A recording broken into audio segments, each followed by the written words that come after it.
Sound check, 1, 2. Hello and welcome to Writer's Block. My name is Delcon Anthony, and this video, let's talk about description. Let's go.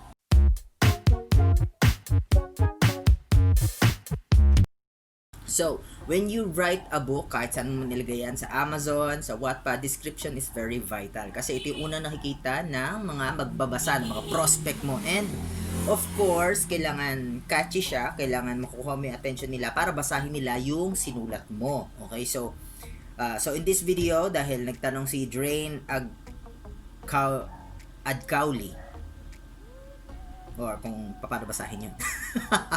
Tanong niya to. So, ang tanong niya is how to write description po na interesting. Sana po mapansin. Okay, so, yun. Let's talk about description. So, madaming pwedeng ilagay sa, madaming style na pwede mong gawin pag lalagay ng description. But, sa video na to, pag-usapan natin yung synopsis type ng description. Kasi, usually, pag nasa Wattpad ka, ang nakalagay sa description ng mga story is synopsis. So, bakit ako naka-headphones? Wala lang. Trip ko lang. So, by the way, this video is uncut. So, hindi siya edited. Hindi siya... So, dire-diretso siya. Wala siyang cuts and all. So, pag hindi kayo mga may ingay, like that one. Kasi malapit yung bahay namin sa kalsada. So, matitilip sila. So, bear with me. So, yeah, this is a daily vlog. So, this is day 2, I believe, ng aking daily vlog sa writing tips. And, yeah. So, ang dapat mong tandaan, pag gagawa ka ng synopsis, kailangan itong 6 na parts, 6 na elements. Yeah. So, synopsis, kailangan ma-identify mo kung ano yung settings. Identify mo din dapat kung ano yung, kung sino yung protagonist, yung plot trigger, yung main plot, and syempre emphasize mo yung severity pag hindi niya nagawa yung mission niya, ano yung maaaring kahinatnan. So yun yung usually ginagawa sa synopsis. So bago ka makapagsulat ng synopsis, kailangan meron kang alam mo muna kung ano yung summary ng story mo, at isa yan sa pinakamahirap gawin para sa mga writers. Kasi sa ating mga writers, so kung isa ka sa mga nahihirapan i-summarize sa story mo, hindi ka nag-iisa, madami tayo dyan. Kahit yung mga talagang madami nang naisulat na writers, yung sikat na marami na story sa Wattpad, minsan nahihirapan pa rin silang gumawa ng summary ng kanilang story. Bakit? Kasi we as writers, yung sinulat natin is we believe subconsciously or minsan consciously talaga, na yung story sinulat natin, every detail, every corner, lahat ng maliliit na parte dun sa story natin is important. Yan, para sa ating mga writer, importante yung lahat ng parte na yun. So, hindi natin, kasi pag magsusulat tayo ng summary, pag magsusulat tayo ng synopsis, ang usually dyan, na iniisip natin is alin yung pinakang importante, alin yung pinakang maganda na pwedeng maging interesado yung mga mga readers natin. So, that is why nahihirapan ang karamihan sa mga writers na gumawa ng summary and ng synopsis sa kanilang story. So, first, you need to do, bago ka magawa ng synopsis, is you have to know the summary of your story. So, how do you do that? So, kailangan nandun yung 6 na elements na sinabi ko. So, identify the settings. I'm gonna use the summary of my story, Magicana and the Forbidden Magic. So, we're gonna use that as an example. So, yung story ko is English. So, ang summary and synopsis na sasabihin ko is English na ginawa ko lang. So, hindi pa siya final and all. Okay? So,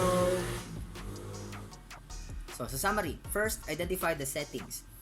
The story takes place in a human city of high technology and magic where humans are dominant species, yet they are hated. So, yun yung settings. Identify the protagonist. The story falls on the 18-year-old Maria Black who lived all her life as a non-magic doing chores in the Kid Ranch orphanage. So, doon makikita natin yung protagonist natin, anong age, ano yung life niya. So si Maria Black is an 18 years old na orphan and non-magic. 3 is yung plot trigger. Okay, Maria met a wizard and decided to follow him to a portal to another world. She was caught in a crossfire and was knocked off. So, yun yung nag-trigger nung plot nung story. Subplot. So, pwedeng hindi mo to ilagay, pwedeng ilagay mo. So, subplot, but fate wasn't done with her yet. She wakes up in a world called Magicana and discovered there was magic inside her. She has to learn how to control this magic because if she doesn't, she will die. So, that's the subplot na kailangan niyang gawin. And then, the main plot. And then, as if it wasn't enough, she discovered the dark nature of her newfound magic. Now, a group of wizards who call themselves Brotherhood, who were responsible for the abduction of countless wizards and non-magic, are trying to recruit her to help them create the true peace. So, yun yung pinakang plot. So, yun yung pinakang, say, problema na kailangang solusyonan or pinakang conflict ng story. So, and then emphasize the severity. Maria realized her newfound world was more dangerous than she ever imagined. She's in mortal danger to herself and her friends, hunted by the government and pursued by the Brotherhood. With her newfound magic, she'd stand between being an instrument of peace and or a weapon of massive destruction. So that's the severity ng kanyang pinakang plot. So that's the summary of the story. So how do you make this a synopsis? So ganun din, yung 6 na elements, kaya lang synopsis is much easier than summary. So ang synopsis, siya yung tunog trailer. Yung summary, ang tunog ng summary is parang pag tinanong ka ng kaibigan mo kung ano yung story mo, siya yung babanggitin mo. 'Di ba? Ang OA pag binanggit mo yung synopsis sa kaibigan mo, kasi yung synopsis supposed to be, dapat yung tunog niya is parang trailer ng isang movie. So the synopsis goes like this. Maria's mana is leaking and she's about to explode. Okay, so sa synopsis you have to kailangan merong hook sa unang pasok pa lang. So kailangan intriguing yung unang words.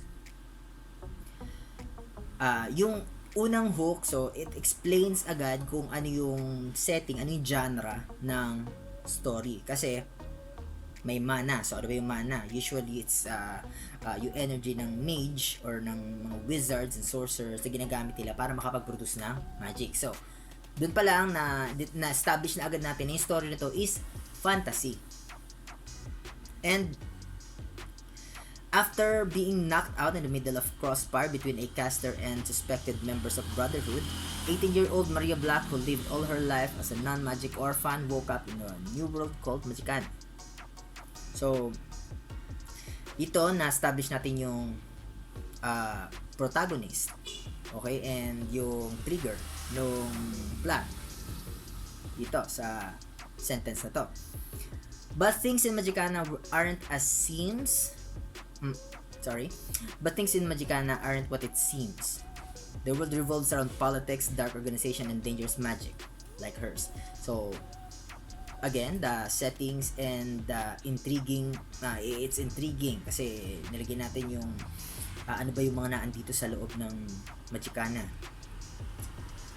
And yung subplot kasi nandun yung magiging problem sa politics, dark organization, dangerous magic. So that's the subplot na na-establish din natin dyan. Discovering the true nature of her newfound magic, the Brotherhood is now pursuing her to help them create that true peace. The government is abducting her to keep the old ways, and the school of magic she's into is keeping her to protect her and everyone else. So yun yung pinakang bomb plot ng story. And then the next sentence is yun na yung pinakang pang-catch, alam mo yun, yung parang pinakang tulo na, yung mga katanungan ng hindi naman masasagot. Ano ba, mga rhetorical question. Usually, pag gagawa ka ng description, rhetorical question place on your side. Kakampi mo ang rhetorical questions. With magic that is designed for massive destruction and ultimate control, will she save Magicana in the rotten system or be the weapon that destroys it? So, papatanong ka, siya nga ano nga kayo mangyayari sa magic niya? So, maglilive siya ng katanungan sa audience mo.